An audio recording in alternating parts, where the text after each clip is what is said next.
The Lord be with you. A reading from the Holy Gospel according to St. Luke.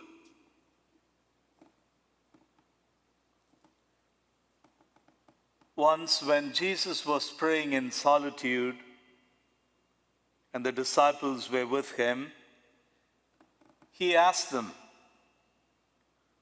"Who do the crowd say that I am?"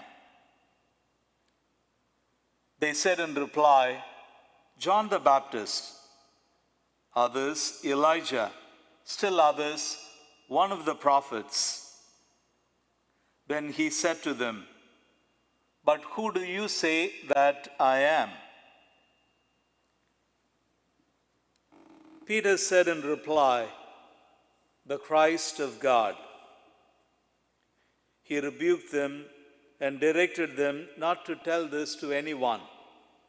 He said, "The Son of Man must suffer greatly and be rejected by the elders, the chief priests, and the scribes, and be killed, and on the third day be raised." Sisters and brothers, the Gospel of the Lord.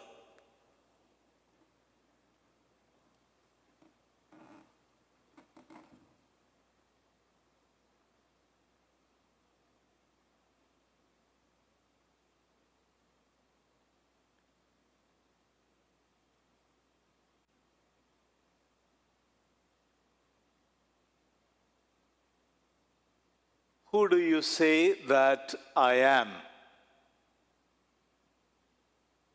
My dear sisters and brothers,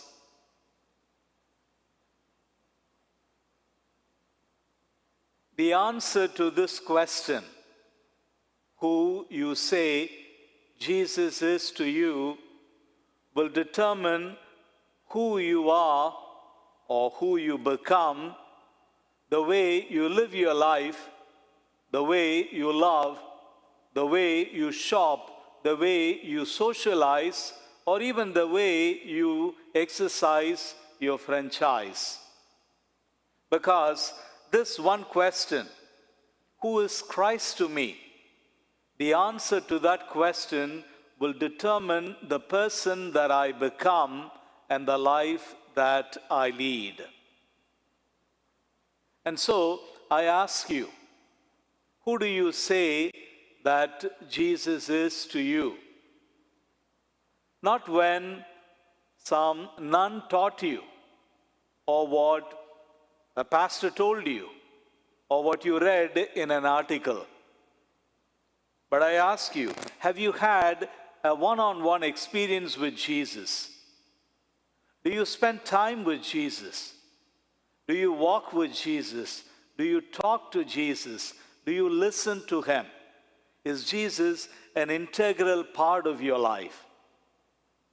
In other words, do you live as though seeing him who is invisible?